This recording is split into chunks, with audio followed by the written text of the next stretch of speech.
This episode of Grit and Grime News was brought to you by Shameless Plugs and David Meeting Famous People. It is Hat Day on the podcast, so I've taken my hat off to show you the signature of Kenny the Jet Smith. Shouts to Kenny the Jet Smith, one of the best basketball heads on television. Welcome to another Grit and Grime basketball podcast. We are back with another episode 110. We are here. Yep. Another decade. We are we've got ice in our veins, man. We are back with another episode. We are going to be breaking down a ton of the news that's been going on around the NBA this week. It's been very, very, very, very busy, even including today. I am here as always, your host, David Sagoe. To my side, I see Thomas Arnal. Hey, the video man. Yes, make Iron Man great again. Red hat. That's what we're doing. Last day in celebration tonight. Yes. You're reclaiming the red hats, reclaiming them. The Northerner Michael Downey. I'll read. And El Murcielago. Jose Garcia Vidal. Hey, Batman great. I'm just so glad I knew that in Spanish. Like I Yeah, know that's like pretty 4 good. Spanish words. That was pretty good. You should know beer and library, right? Beer and library. Either, apparently. Oh man. Oh. So we kick things off with some fresh news. Kyrie Irving is set to return from his sabbatical, I guess we're gonna call it, on Wednesday, when the Nets have another game. And he has spoken to the media ahead of said return. I think he started by apologizing to, or saying that he has apologized to his teammates and coaches and anyone else and the fans, obviously, for not being there to perform as he is contracted to. But he touched on a few different things and he was asked a few different questions. So I'm just gonna go through some of the stuff that was asked and how he answered it, because I don't know, part of me doesn't want to read anything extra into what was said, but then part of me does wonder about certain things. So I think the first thing that raised my eyebrows listening to him, for the most part he was totally like clear and very what's the word, very straightforward about what he'd been away doing and why he was struggling, and that he's like back on track and ready to play, ready to contribute. So but the first thing that sort of made me think, that was interesting, Malika Andrews asked him, I think she asked him 2 questions, and he only answered the first one saying that he was happy to be back, but then she doubled back and asked him again about the NBA's protocols and protections surrounding the safety of playing during a pandemic, basically. And he just repeated his same answer, saying he was happy to be back. Media training.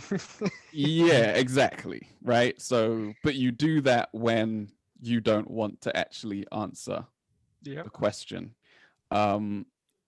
which is completely understandable. We've seen other players struggle with what's going on right now, whether or not they think they should be playing.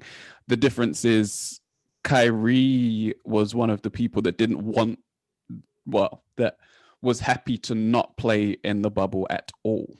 So I wonder if he still has those feelings and is just playing because of contracts. I don't know if you want to speak to that for a second, Mike. I mean, what did he? So I haven't got. It's literally just happened the press conference. What did he say were behind his reasons for the absence? Because I know there's been a lot of. Yeah, he reiterated that it was personal reasons, and he said he was going through some family issues as well. Those were the two things that he said were responsible for his absence. But as we go on, you'll see that he does speak about other things that were bothering him, other issues that were raised to him, and he addresses those. So I think it was just a bit of everything, and he was feeling overwhelmed, basically. Mm-hmm. Yeah, I mean, there's a lot going on, especially if you're an American right now. Yeah. We sort of mentioned at the start, like they're going through the presidential transition, and the COVID situation over there is really serious and really bad. So, but he doesn't owe people all of that in-depth psychological analysis of what he's going through. So it's, I don't know, it's the media trained sort of response, and it's not, you want more, obviously you want to know more, but he doesn't owe people that, so that's fine. Yeah, personal means personal, right? Yeah. Any other thoughts? Yeah, man, like he needed some time, right? That's what he said. He apologized. And we can as well, like you said, like dig in and read between the lines and everything. But yes, he needed some time, but he was also partying without the mask. So, I think that we can analyze the whole situation from different points of view, and everybody's going to be right and wrong, right? Because when this was fresh and he was not showing up, nobody was going on with him, they just published a video of him partying whatever with no mask and this and that. A journalist in the US, Stephen A. Smith, said you should retire, right? And a lot of people, including myself, I was like, maybe he's right. But now I hear this guy talking and claiming, no, I just need some time. And fair enough. We all need some time sometimes from our jobs. I'm thinking Stephen A. Smith is a bully, how can you say that, right? Right. And then we also found out recently of all the things he's been doing during the pandemic, which I'm sure everybody knows now. You said it today, David, on our WhatsApp group, that he bought a house for George Floyd's family, which is amazing. He's been doing a lot of charity work during the pandemic, donating for masks. He paid WNBA salaries. Yeah. He did a lot of things. So you don't make a right you don't basically fix a wrong by doing many rights, but because there's nothing to do with it. But again, from any point of view that you see it, you're gonna have a right and a wrong. If you see it from the basketball point of view, the Nets can be pissed at him, but they're still fine because now they got Harden. So yeah, I mean, and to be clear, right? on what I was saying, like, he doesn't owe us, the public, an explanation. He owes the employers an explanation about what was going on. Yeah, 100%. And their right to ask what that was about. But what he did was grossly unprofessional, based on not communicating what was going on with his sort of management. I don't think any of us would really get away with that. So, just to sort of go, peace, I'm out for 2 weeks. Yeah, for sure. I don't know if he owes anyone an explanation. It's just he's still a public figure, so he still needs to acknowledge that he's done something wrong, and he obviously doesn't have to give the reasons why he was away. Like, if it's a personal reason, then let's just leave it at that. But maybe, I don't know if an apology was needed, or a public apology saying, I messed up, and obviously he said he's apologized to the team and the coaches and the staff and everything, which is good. But I don't need a full-on apology from him, going on for 10 minutes online, or a nicely written text on Instagram with a black and white photo of him looking in the distance. Like, I don't want all that stuff. Like, yeah, exactly. But we know it's written by his lawyer or something. But I don't need that. But it's just saying, just the acknowledgement that he did something wrong. Because again, public figures, so they at the end of the day, they still need. They still love on some level. They love the attention and the admiration from the fans. Sometimes you gotta go outside of your comfort zone and just go, yeah, say, yeah, I messed up. But again, if he feels like it's not something he should do or should be doing, that's fine. It's not. I'm not expecting anything from Kyrie. He's yes, he's a fine basketball player, and I'm not expecting him like after the flat Earth thing. Yeah, I don't care what he has to say anymore. He's done good stuff without telling anyone, right? Mm-hmm. Like the whole thing of doing political work offline, as I call it, not being in the eye of the public, and buying a house for George Floyd's family without again making it public. It's great things, and so I don't think he actually cares about what the public thinks of him or the opinion is. So like he does him, That's it. I think if he feels like his reasons were justified, then I wouldn't expect an apology. Yeah. Based on his sort of character, I just don't think that would come across. And at the end of the day, it's like, was it 2 weeks or was it less than 2 weeks? Less than that, wasn't it? It's just, it feels like a lot longer because of basketball and because of what's happening with that team as well. Like, yeah. I think that, when he was in Cleveland and LeBron was there, he was having some issues already, but, maybe it was just a one-off. Then he had a few problems in Boston. Now he's having them in the Nets. So I think that, and that's something I've been thinking for like this week when we were reading about him, and I was like, now he's confirmed that these kind of things are going to come with him wherever he goes. Mm-hmm. So if you're a GM, if you're a coach, if you're a teammate, and he's coming to your team or you want him in your team, that's coming with you, with him. You know what I mean? So you're going to have to deal with it and give him the space, maybe rewrite the contracts. Maybe, I don't know. There's a special clause for the Dennis Rodman clause, Party all week. Yeah. Just give him a week, right? I don't know. But now he's confirmed that he needs that. And I think, fair enough. We all need that, right? Everybody needs a week off now and then. Well, look, Kyrie needs a week off. Like Harden needs boxes of donuts every day when he gets to training center. Like they all have different clauses in their contracts. Like how many he needs strip clubs. He needs strip clubs. Strip Sorry, clubs no, we and more said strip clubs. There. We And beard oil. Of course. 5 burner accounts and somebody to 80. I need 5 burner accounts. Go. Yeah. So I guess the biggest question is, does it damage his reputation? Would you still want him on your team? I'm having him, man. I'm having that guy. Yeah.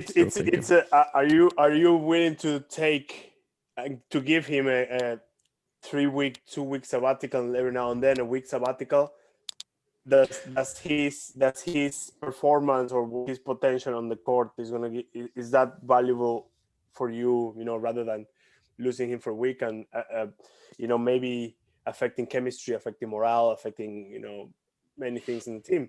Yeah, I mean it's one of those things, isn't it, where I think when something, and this is in the mental health area, right? Because he needed time off. He was feeling overwhelmed, not just by his job, but by life. And one of the things that he said in the interview was, I love basketball.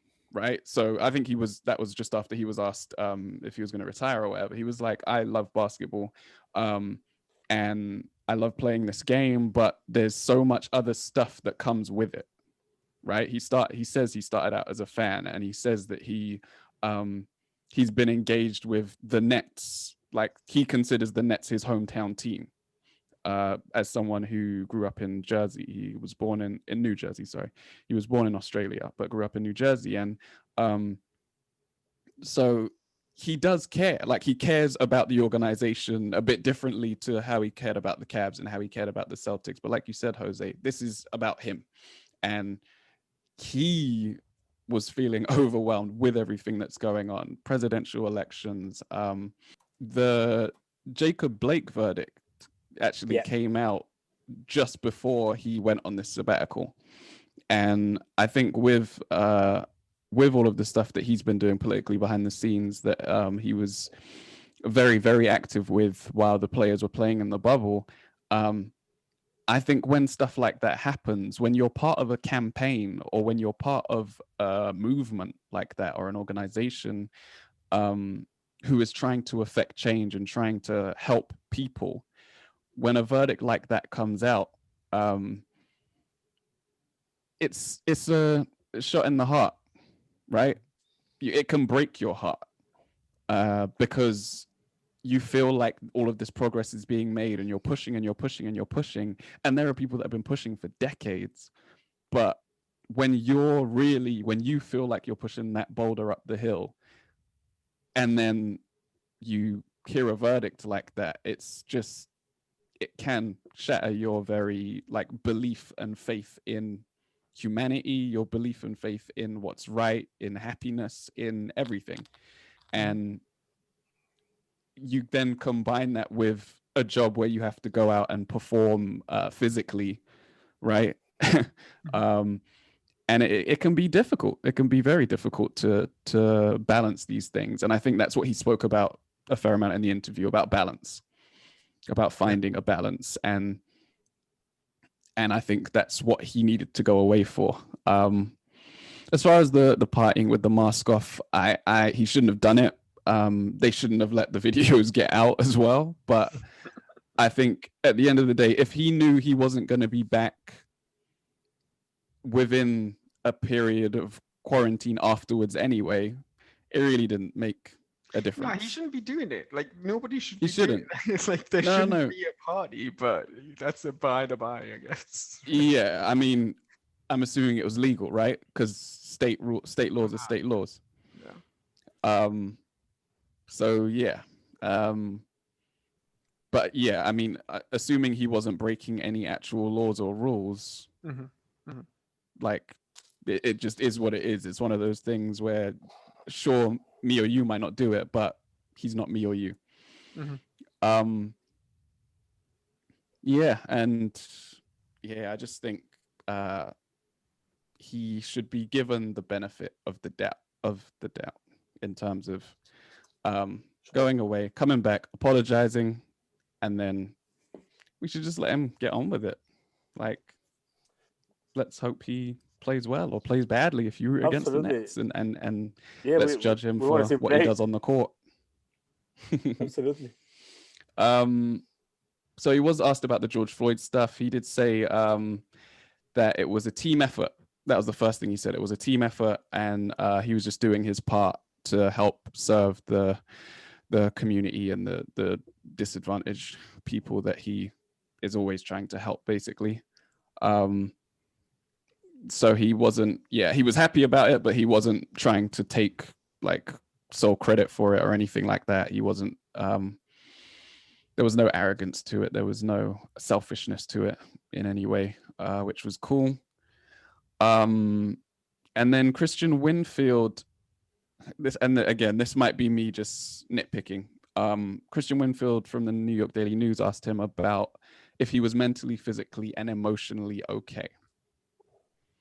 And there was silence. I wasn't actually watching the video, so I ran it back, watched it again. Are you mentally, physically, emotionally okay? And he just nodded. And some people, it depends on who you are, right? Like, I would do that, but I'm not a big talker, believe it or not. So it might just be a thing where he just couldn't be bothered to say yes and just nodded, yep, I'm fine, everything's cool. Or it could be a thing where the real answer isn't something that he wants to share with media and the world. Exactly. Right? Yeah, it could be a thing in his head it must have been the answer is not, it's none of your business, you know. I'll reserve that to people who know me. I don't expect him to, if he's not already sharing much, you know, like an apology or something like that, then what would he say? Something, you know, talk about something that's a hell of a lot deeper than just saying sorry. So I wouldn't expect him to say, yes, you know, I'm mentally destroyed, or, you know, I'm tired, or I've got a you know, small breakdown, you know. I don't know. it's Kyrie is Kyrie. You know, like Corset said, it's like, would you know, you have to accept that when you hire him. You know, it's not. It's part of the character that he is. Yeah, it's all right. Yeah. And then came the, what was it? Then towards the end, actually he was talking at more. I think he was asked about the presidential stuff, and he had a really long, detailed answer, which wasn't really what the question was asking, but it was interesting what he said nonetheless. And he ended up saying towards the end that he asked for help, right? He asked for help, and he ended up gaining so many mentors and a much bigger support network of people. And he said, and I quote, "Taking things off my plate that were never mine in the first place, and they're better suited for that position. So I'll play my role on this big team of changing the world, and others will do the same." Right? So again, going back to that idea and that concept of the team, right? And everyone pulling together, everyone having a common goal. And I think that was a really nice way to end, first of all. But I think it's good to know that he said he had a problem, asked for help, and got the help that he needed, right? I think that's something that hopefully anyone in that position, famous or not famous, has the opportunity and the, what's the other word? I don't know. Courage in a way to do it as well, you know? Yeah, for sure. Yeah. All right. So he was also asked about playing together with Mr. James Vincent Jerome Harden. I can't remember what it was. I know we looked it up before. I can't remember what his middle name was. Jonathan? James Jonathan Harden? I can't remember. James Jacoby. So James Harden has been traded to Kyrie Irving's Brooklyn Nets. James Edward. Of course it's Edward. G-E? And and I mean, it was the biggest story of the week. And they've played a couple of games and they've won a couple of games, and James Harden's played very well so far, turnovers aside. But I think I don't know. I think we'll just start off with the fit. So Harden was asked if he spoke to KD and Kyrie or any of the players about how he would fit in with the team ahead of coming there, and he said no. We didn't speak about that at all. And then Kyrie was asked a similar question in this interview, and his answer was again general, nothing to take away from. The three of them haven't played together. As I said, they'll play together on Wednesday. So far, we've seen what the Harden KD duo can do. And what do you guys think about what you've seen? I wouldn't know what Tom thinks. No, so I watched this guy on YouTube that made a video about it, and it's literally, he articulated what I was thinking very well, and he looked at the because obviously they've just created a big three now. With those three guys be on the same team, and he looked at all of the big threes throughout histories, not big two, because obviously there'll be Shaq and Kobe, and there'll be a couple of other teams that did well and that won titles, but LeBron and AD last year, literally that was one of his examples. LeBron and AD, and then he went literally anybody else, it could be Rondo, can be whatever. So big threes. That was the Spurs big threes. The Lakers with Magic and Worthy, and Jordan Curry. with Pippen and Rodman. Even the Wizards with Arenas, Jamison, and So but hang on, don't look at me like that. Part of the big three. Larry Hughes. Not Larry Hughes. That he's big four then. But he looked at it in a way of that. Okay, offensively, those big threes, how many points were they scoring a game? And so the Wizards was the lowest one with like 67 point something point a game for that big three. Shocking. But they were the lowest. And then the best team in terms of big three was the Lakers with Magic, Worthy, and I believe Abdul-Jabbar, Kareem. And then you had, towards the same level, you had the Warriors, 2019 Warriors. You had the Lakers when they had a big three at some point. But then the team that came second was, like I said, those Lakers, or I can't remember, that was 76 points. And now if you take the averages of KD and Kyrie and Harden together, they were around 90 points. So like light years ahead offensively ahead of other teams. But he was like, okay, that's impressive. Cool. But then the things that most people say is, you got to play defense also to win titles. That's the first thing. So out of the three, okay, they can somehow play defense. They've got pieces around them that can play defense. They won't be shite. But the one thing that he mentioned was, out of all, let's take the example of the Miami Heat, right? Their big three was LeBron, Kyrie, and what's his face? LeBron, Wade, and Bosh. LeBron, Wade, and Bosh, not Kyrie. LeBron, Wade, and Bosh. And Bosh was not the number one option on the Raptors. He was doing it all when he was there. Then he got traded to the Heat, and he accepted to change his game and to be the third wheel. And he said, okay, on those Nets, who's going to be the third wheel? It's not going to be KD. He's the probably the biggest player. Like, he's the best player in the NBA to me, and he seemed to say the same thing. He's in the top three at least. Now he's back in fully healthy. Would it be Harden? Probably not. So he was pointing out, it looks like it could be Kyrie, but then who's going to tell Kyrie, now you're the third wheel? You're going to have to play more of a passing point guard. No one's going to tell him that. Are you going to tell Harden to stop shooting? No, you're not. KD. No, KD. But but that's the thing. Like, I think that Harden does pass. Harden gets quite a lot of assists. He gets the opportunity to pass because he's such a threat. And you watch the Orlando game with KD and Harden, they didn't know what the fuck to do with those guys, and they were trying to double team two people on the court at the same time. Yeah.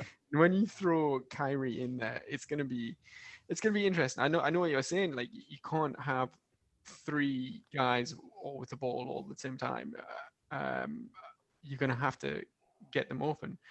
I'd say KD looks like he's more likely to sort of not have the ball coming up the floor, not have not initiate the sort of play, get into space and then do something with it if he needs to.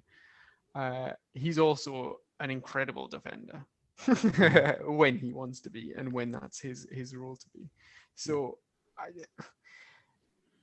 it's gonna be interesting. I don't think we've seen a big three like this. I don't think any of the guys that you've mentioned were all ball dominant perimeter players. Guys. Yeah, I agree. I think it's gonna have to, like you said, and the key, and again we can repeat this 1,000 times, we're gonna have to see. I think when a big three like this comes up, or they get together, they sometimes sacrifice money or the ball or shooting or minutes, right, to win a championship. Let's think about the three of them. Kyrie and KD had already won a championship, so they still won the ball in a way. So we'll see if they are willing to sacrifice as much as James Harden should sacrifice, because he hasn't won a championship. this is his best chance, I think he should fully embrace a third wheel role if he has to take it, because they're not gonna shoot and divide the ball and evenly. Like, okay, I took my 20 shots today, so I'm just gonna pass it now, right? It wouldn't be the best way. It wouldn't be the best way to do it, right? Exactly. So I think it will be very interesting to see if James Harden is mature enough, because he made a statement today as well when he was asked about himself and KD, and he said, we used to be very young and little boys in OKC, and now we're grown men. Okay, show me you're a grown man, and give up a few shots to give it to your younger, probably as skilled teammates, but play the third wheel, play the role that you need for the team to win. We'll see. Yeah, I think in that same interview, he also mentioned sacrifice. So they're aware, obviously, that things aren't going to be the same. You don't get to play exactly the same way you did when everything was built around you in Houston. And then the other thing is KD's played with in another big three or even a big four, if you count Draymond on that level as he was at the time. Because, I mean, Draymond did a lot of ball handling for the Warriors. And Klay Thompson took a lot of shots for the Warriors. So it was a situation where he had three other mouths that were either being fed by the ball or the shot. And he had to try and fit in there as the best player, but making sacrifices because they already had a system built. So he knows. KD will be more aware than anyone of how difficult a fit can be and trying to sort things out. And we mustn't forget that in that situation, when Steph had sacrificed and taken a step back to sort of allow KD to acclimate himself, they didn't start playing really well together until KD said, stop sacrificing. Be you. Go out and be Steph. And then we'll figure things out that way. The Heat didn't really start, they didn't win a championship until Wade said, LeBron, it's your team, go and dominate. And then Kyrie was at the Cavs with LeBron. So he's also had a situation where, and he didn't like it at times, but where Ty Lue was giving him instructions about bringing the ball up faster, and he said, go and tell your point guard. He meant LeBron, because the ball was in LeBron's hands more. So he's been in that position where he's played with a ball dominant Harden type before, where it's actually his job to create for everyone else. And then when Kyrie gets the ball, it's his job to get a bucket. Right. But it was quite it's a good comparison, but it's so different because no matter where LeBron goes, it's a LeBron team. And especially with him coming back to the Cavs to basically save them. Like, it was LeBron's team and everybody else was going to do what LeBron had to get them to do to win. Like, but this is much more shared equity, I guess. Yeah. Yeah. They don't view anyone as being above anyone else. Yeah. In terms of pecking order and stuff like that, they don't, and I don't think they have to. I do think this can work. I do think this can work because they can all shoot, and it's funny because a lot of the talk, even here amongst us, the last few weeks has been about Harden being a rough fit in places, and when you watch basketball, you come to realize that actually talent wins out, right? Like, obviously not all the time, like the Lakers lost to the Warriors yesterday, but part of the Lakers' problems this season is they have Schroeder, who can get to the rim anytime he wants to, and he has an okay 3-point shot, right? And he can create out of the pick and roll. You have LeBron, who can get to the rim whenever he wants to and has a decent 3-point shot and can pass and play pick and roll. You have AD, who can be in the pick and roll and pass out of the high post and spread the floor and get to the rim whenever he wants to. Like, when you have all those weapons, you can't use them all at the same time. but you also don't have to use them all at the same Don't need time. It's what we said the other day, that the Lakers could be better if they wanted to. They just don't need Don't to. have to. Yeah. And what we've seen is in these last couple of games is when they're not staggered, they've staggered really well with the two of them. But when Harden and Durant have shared the floor, they'll still make plays for Joe Harris. Like they'll still make plays for DeAndre Jordan. It's just you go with what the defense gives you. And all three of them are smart enough and good enough playmakers, not just scorers or passers, but good enough playmakers to get the ball in a situation and then go, oh, okay, you're playing me like this. I'm going to hit this person, or I'm going to get to my spot and hit my shot. And that's what the possessions are going to be like. It's not your turn, my turn, but it's more what's presented to me and how am I going to deal with this. And if you look at great players as problem solvers, they've got every time they're on the floor with the other team starters, they will have 3 of the top 5 problem solvers on the court. And one of the other guys is going to be one of the best 3-point shooters in the league. Just sitting in the corner going, yeah, ready, guys. It's a nightmare. It's an absolute nightmare. Like the Bucks put Drew Holiday on Kevin Durant.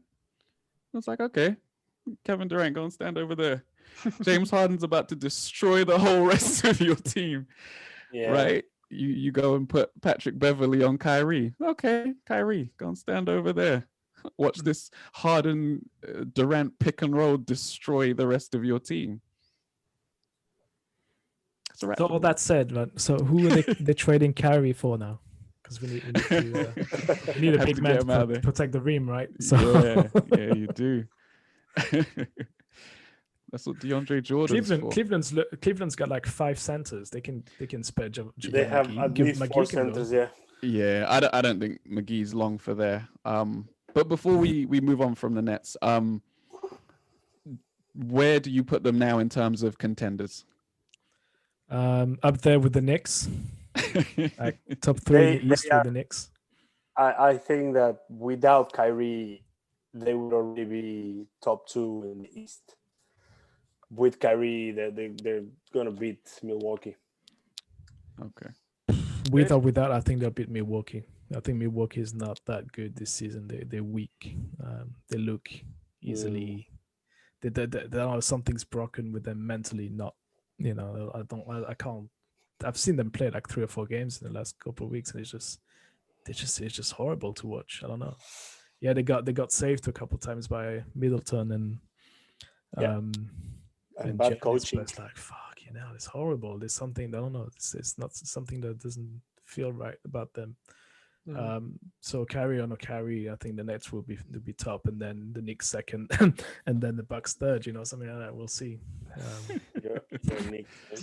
Sorry, are you talking playoffs or are you talking regular? I'm talking playoffs in terms of winning a championship. In terms of winning a championship, whole league, not just the East. Who is your favorite? Who's your second favorite? Who's your third favorite? Type of thing. Have they broken your top 3 if they weren't already in your top 3 to win it all? Yeah, I think it's going to be Lakers Nets in the finals. It depends if they could implode, but I just don't. They just, as you said, they're too talented. They're way too talented to get through these. I think they're too talented, but then all of the 3 of them are, they around the 30-year-old mark. Harden's 31. They're all matured now. It's not like they're 21, 22, and they 23, 24, 25, and you know they have talent, but they're still young in the head. They've got a lot more experience now, and they allegedly are more well-rounded individuals, so they'll know if something needs to be changed, and they might not have to take it personally, and then for the greater good. So I don't think the Nets will implode. I think they might have, like every team, they might have a bad patch at one point, but as long as they're ready for the playoffs, that's fine. I guess, they'll be in the finals. Who in the East? Who in the East is gonna bother them? Maybe the Celtics. Sorry. No, I think that they're the key ones, right? Like, You I think? Yeah. You don't think Embiid would destroy that? He would, but inside they would get destroyed. Yeah, but again, 3 points more is worth more than 2 points. You know. It's Really? Yeah, math. Well, like you get down to it, and who's gonna guard that third man? You've got Embiid. Tybal. Simmons is gonna guard all three. I don't think it works out for Philly. I don't know. It's just being humble. Try not to jinx them, basically. Who's gonna guard Seth Curry? How about that? Anyone? It's unguardable. No, it'll be interesting, but I think they've just got too much for any of the teams. I think just Boston, the way that they can play as a team is kind of just the anti-Nets. Could be like the one that could give them some trouble, and they've just got all of those guys that are just the right size to do a good job on defending. Yeah, so I don't know. I'm worried about Kemba's defense in the playoffs. I think that's always. Yeah, I'm in the like no one cares in the regular season. Let's be honest. Yeah, but it's not good. Like it's not like he's great in the regular season, but no, but he tries. He puts in the work. Like he was fine during the regular season last year, and then he went to Miami, and they were just like, "Go away, little man."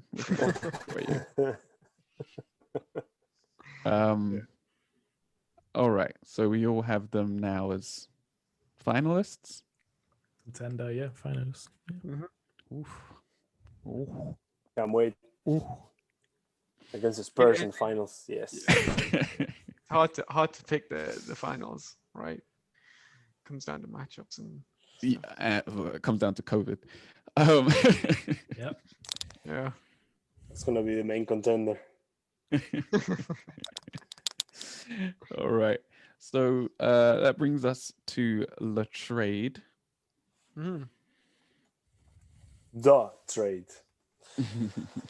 They did lose some pieces as well, to be fair. Yeah, the Nets lost a lot of their depth. So they lost Jarrett Allen, Torian Prince, Rodions Kurucs. Yeah. Some draft considerations. And they gained James Harden. The Cavs received, it was a three-way trade. The Cavs received Jarrett Allen and Torian Prince.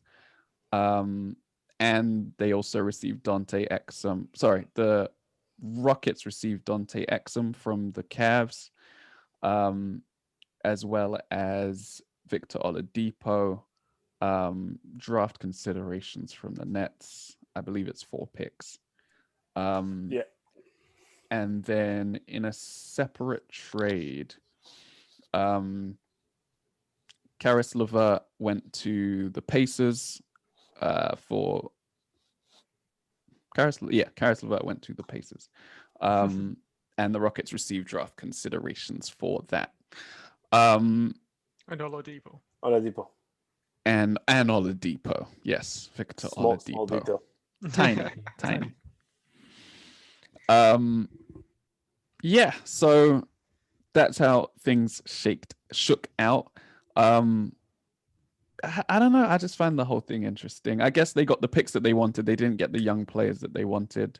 But then they managed to flip Caris LeVert for Victor Oladipo.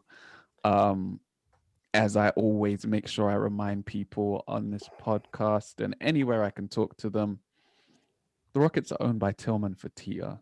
He's just lost billions in the pandemic. Yep. He's so cheap, right? Earlier this week, his vodka, he has a beverages company, and the centerpiece of that company is vodka, right? And they said it's Ladies' Day in Houston at the Rockets game.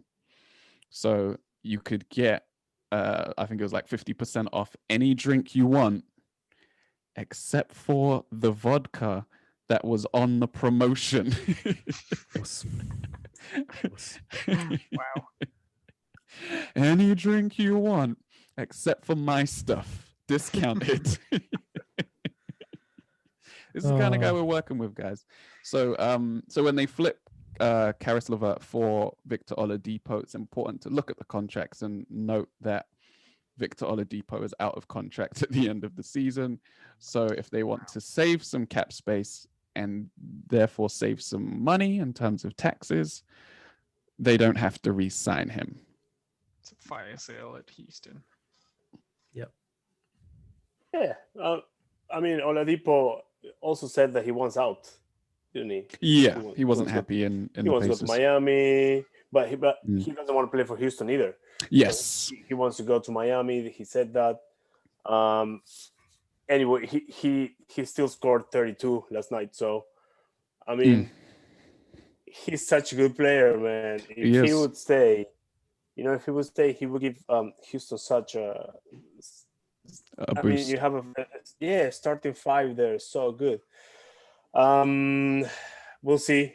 I mean, obviously the Rockets just won the opportunity to save money and the potential better position in the playoffs, but that's it, right? Yeah, and the picks. The picks are important for them. It's future, right? So yeah, they gave away all their picks to OKC, so it was important to get some back. For the bearded gentleman that left, right? Wait, how many picks OKC have now? They feel, it feels like they're just collecting them. It's like 13 or something ridiculous like that. Need more young guys. just more young guys. Assets. But I think they're like 500 though. They're not even playing badly. They're playing well. They'd be in hell by now, but they're not. I thought they'd be down there with Ursula and them guys. Yeah, they're 6'6", yeah. 6'6". Ooh, yeah. Pick that up. Yeah. No, Oladipo will be a Nick. You'll see next year. We'll get him for cheap. You think? Yeah, I keep dropping it. That'll be good. That's your prediction. Interesting. Miami, New York, they're basically the same team, right? I know, same stuff. Well, we're on top of them right now, so it's fine. Yeah. Miami have not been good so far. Miami, no. The Knicks are at 7-8, so not bad. Guys, we're talking about the Knicks here. Hey, we had a good week. We just destroyed the Celtics by 30. Who lost?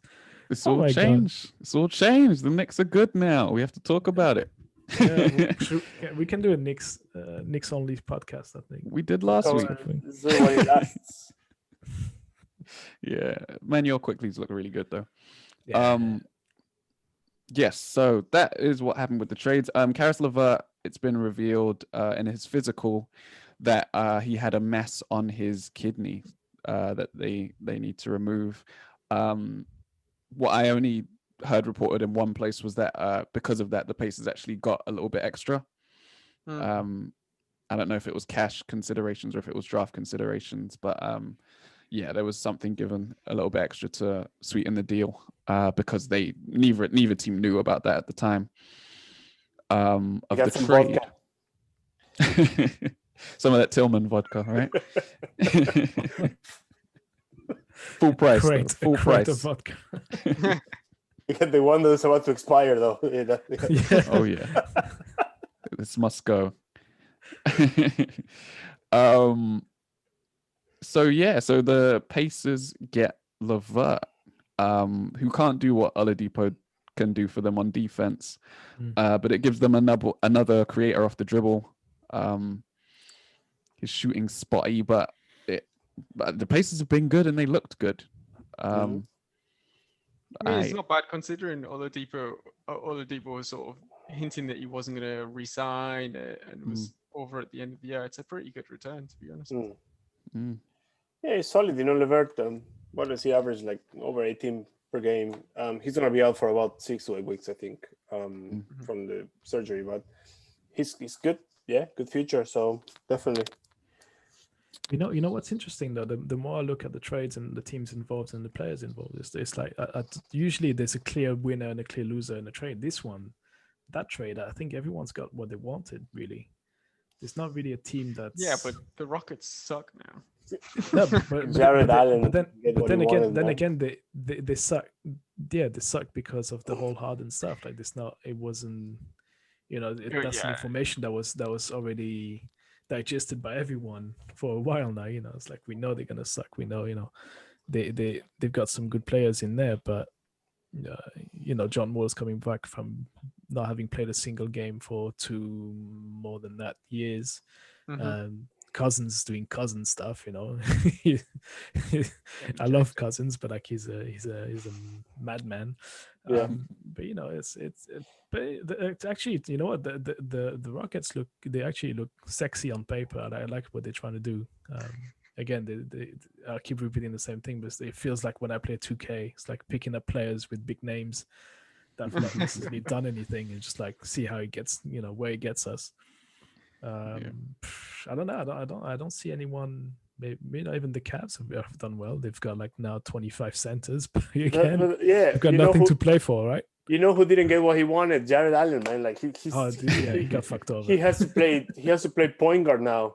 Like if he wants to Love play at all. Yeah, you have Kevin Love, Drummond, McGee, and Larry Nance. That's it. Can you imagine they could be the anti-Rockets? They could go the other way. It's like tall ball. It's so sweet. I did see Drummond like running the ball I down know. the He likes doing that stuff though. His last couple years in at the Pistons, I think 2 years ago at the Pistons, just before Blake Griffin got there, he wanted to make passes out of the high post like Jokic, and he started doing it a bit, and then they went away from it. But he believes he can do that stuff, and he's shown that he can do it. I mean, I don't know if he's quite Jokic level yet, but yeah, he can. He's a decent player, man. He's a decent player. He's gotten better with his free throws and his defense as well. I just think that all the Embiid beef kind of took a knock to his reputation somewhat. He's not on that level. No, he's not. But yeah, he's a free agent at the end of the season, and I reckon JaVale gets moved. I don't know if the Rockets will sign him. I feel like the Rockets really need a center. They either Christian Wood or Cousins comes off the bench, but neither of them can defend like at all. Christian Wood is such a skilled player, but he's so small. Like he makes AD look like Shaq. Absolutely. Yeah, he's too light down there, easily bullied. So they need a proper center who can defend, and JaVale is not the answer, but he's available. Yep. Oh, and the Nets need a backup big, which I found hilarious that they pulled off this trade with the Cavs and lost a center and didn't get one back. Like, I'm sure no one would have complained if JaVale was sent the other way. And boom, you've got the funniest center pairing in basketball history with DeAndre Jordan and JaVale McGee. Imagine the trips. Like, imagine being on a plane with those two. Or amazing. Like sharing like the two of them sharing a hotel room. Amazing. It'd be great. So yeah, we have the Pacers, the Rockets we've spoken about, the Nets we've spoken about at length, which leaves the Cavs. So as we've said, they have plenty of centers, but they also have a guy called Kevin Porter Jr., who reportedly had a bust up with the team when he found out that his locker had been given to one of the new players that we mentioned. Torian Prince. And upon finding this out, he went on a tirade and was throwing food at people. Now, an incredible way to get your point across. So angry. As as a Man United fan, I have to draw reference to Fabregas throwing the pizza at Sir Alex Ferguson during the bust-up in the early noughties. He confessed a few years ago on Monday Night Football. But I also have ties to food throwing. I'm ashamed to say it, but I have been guilty of throwing raw chicken at Michael Downey in my past. I would like to take this opportunity to publicly apologize because I was young and ignorant and I didn't know the meaning of throwing food at the time.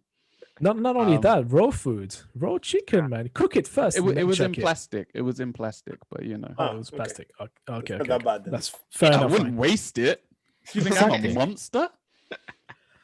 Well, you never know. When you're young, you do dumb shit. So, you know. Not with chicken. No. Not with chicken. No. It was not wasted in our house. There's rules to the game. All right. I'm glad you kept a cool head. I always operate with decorum. Yeah. I've also had an aubergine thrown at me and a potato thrown at me. So I blame it on my upbringing. All right. There you go. All warranted. Sliced it up, put them all together, casserole. There you go. Keep chucking. I'm cooking. So I ask you guys, Hmm. you have a bust up. No, we got to run through the scenarios. All right, here we go. We're going to go around the table. Oh, what? I'm saying here with 3 married guys. Perfect. Oh dear. Jose. Go on. I'm going to get in trouble for this. Just make sure she doesn't watch.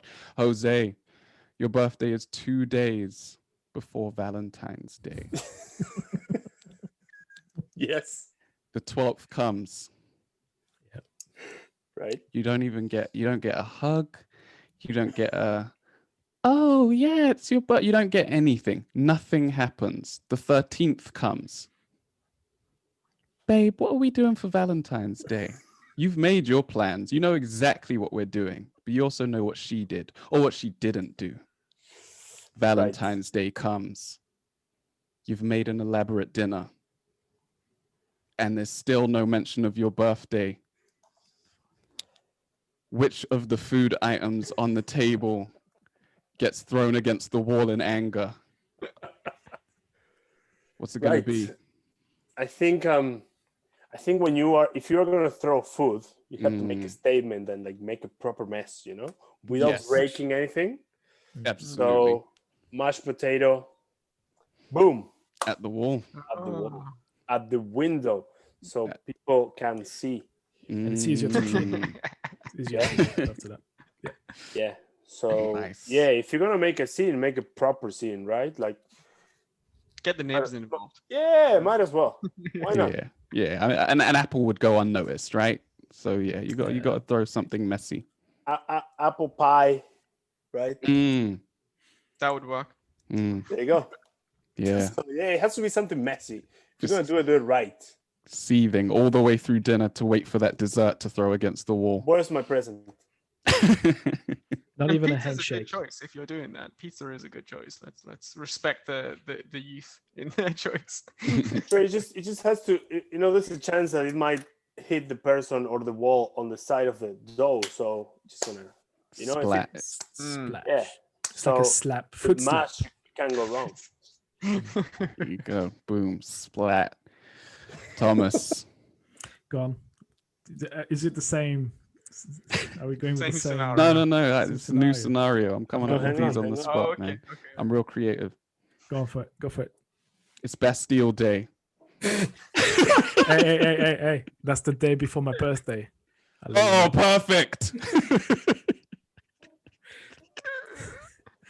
So that for those who will ask, those who listen, that's the 14th of July. My birthday is on the 15th. Go ahead. Oh, and he's a Cancer. This is perfect. Yeah. So it's Bastille Day. Mm-hmm. There's just no respect being shown by your Spanish wife, who's wonderful, by the way. She's a wonderful person. No respect being shown, but you're like, okay, we'll wait for the main event. which is tomorrow, when I'm sure there's going to be some good things happening. All right.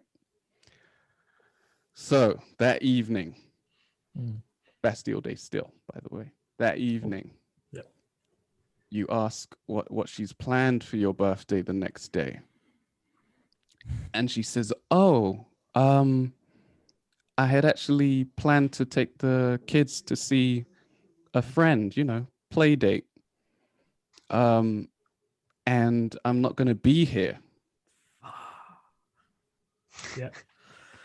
I mean, so you go into the kitchen alone, furious. What do you go into the cupboard or fridge and grab and throw at the wall to vent your frustrations? So your story sort of implies that we'll be living in France, because I thought you said that it actually happened before, but never. I thought you were going to say lead down that path. I was like, oh wow. So we'll assume I'm in France, right? Because okay, that's I like what we'll it. be celebrating Bastille Day. So you assume in my kitchen there'll be either red wine or stinky cheese somewhere. So I don't want to clean up. If you ever broken a bottle of red wine, it's a biatch to clean, right? Yeah, no, you're not doing glass. Yeah. So you don't want to mess with a bottle of red. And it's red wine. It's sacrilege to break one. So I'll reach for the cheese and probably just aim.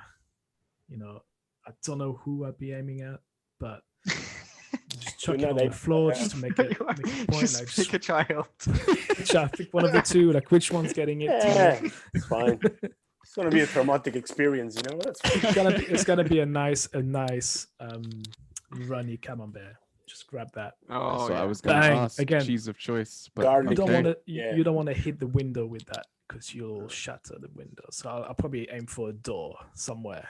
And you get the smell, you get the stickiness. Smell. Yeah. It's got to be a well-aged cheese. Nice. Also, I'd probably be crying, not because it was a horrible thing to do and being mean to your other half, but it's a waste of cheese as well. Like, the smellier, the better. So it's hard. Send though. a message. It's really hard. I mean, to be fair though, real talk. Like, if she says she's going away for for the entire day with the kids, I'll be like, yep. Get the PS5 ready. Sweet. That's a very good present. Lads. Awesome present. So I mean, real life. Yeah, I'd be sad, obviously, but flying cheese everywhere. That's what we're going with. Man, all right. We come to Mike Downey. Bearing in mind, he has the scorn of having chicken thrown at him by me. Yeah. And not retaliating. So he's carrying that around with him like a dark cloud at all times. My therapist has heard about it. I'm sure. And so we set the scene. Your parents have volunteered to take your child for a week. You plan to take your wife skiing for one last hurrah. Never be able to ski again. Had children, new house, all of the reasons why this isn't going to happen again. Last in a lifetime opportunity, we'll call it. That's cool. But instead, your wife tells you that she has to pull out of the trip because she has a church event on the Sunday. Oof. Furious. You can't even look at her. Again, you go to the kitchen. What is it that you draw from your cupboard or fridge and throw at the wall in disgust at your lack of slopes in your future? That would actually that would hurt. I'm not gonna. I do try. Brutal. I think I'm going multi-pack. I'm getting the eggs. Oh, he's That was getting it. the eggs. Yeah. Yes. Winner, you won. Maximum S. And just across the room. You won. Yeah. And I think eggs would be a personal shot at my wife who loves eggs. So. You see, it has the People little like touches. Extra meaning. What about potatoes? I thought that's what you guys do up there. Flawless victory. No, I didn't throw the potato. You should throw potatoes. It's cool too. It's easier to clean. Yeah, you just have to And clean then the if you blood. pick it all up from the floor, you can do a nice tortilla. You know. You throw the potatoes, it's easier to clean the blood. You just need some water, whatever, right? How are you gonna clean the dent in your wall or door or window? Throwing potatoes around. Well, yeah. Well, that's your wife's problem. You know, she made you mad. You gotta fix it. Wow. I'm gonna show your wife this one. All right, guys. I think we can wrap up there. I'm actually quite hungry now, to be honest. Yeah, man, go just eat all the food off the wall that you want. You know, got all kinds: mash, aubergines, camembert. Like it's a nice spread. Mm. Oh my God damn it. You see, this is what happens when you deal with amateurs. I forgot to mention J.R. Smith and the soup. Oh, Yes, that's the one I was thinking about. Yes. Yeah. Chose to throw soup.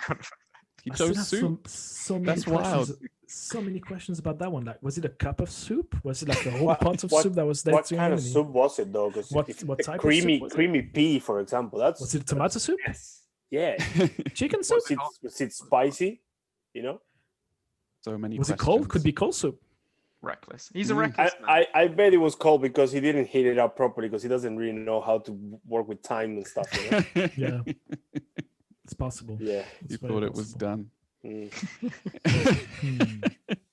I hope he's not listening. Yeah. I don't think he's this week. He told me that he wasn't going to listen this week, so it's fine. Right, next week. Next week. Yeah. We should get him on the podcast, man. He's not doing anything. Shouts to NBA champion JR. Two-time. So we wrap things up there, gentlemen. Thanks for being here, guys. Good episode. Thank you for listening, listeners, or watching on YouTube. Remember, if you are watching on YouTube, hit the subscribe button, press the bell for notifications, hit like, and any comments you have for us, comments in the comments, please. Let us know what food you like to throw Throw your at significant other. Your significant other, or as I made sure, you know, nothing was getting thrown at anyone. What would you throw at a wall, a door, the floor, the cooker, the air fryer? Who knows what you're throwing it at? Might be mad at it. You can do the same in reviews on Apple Podcasts, Google Podcasts, TuneIn Radio, Stitcher, anything else? Acast. Hey, it's coming on the way, low key. Yeah, wherever you listen to us, leave us a review if you can. 5 stars, please. Or get us on social media at Grit and Grime Pod. I've been your host, David Sagoe. So from me, Thomas Arnal, Michael Downey, Good night. and Jose Garcia Vidal. Bye-bye. We are out of here. 3 to the head.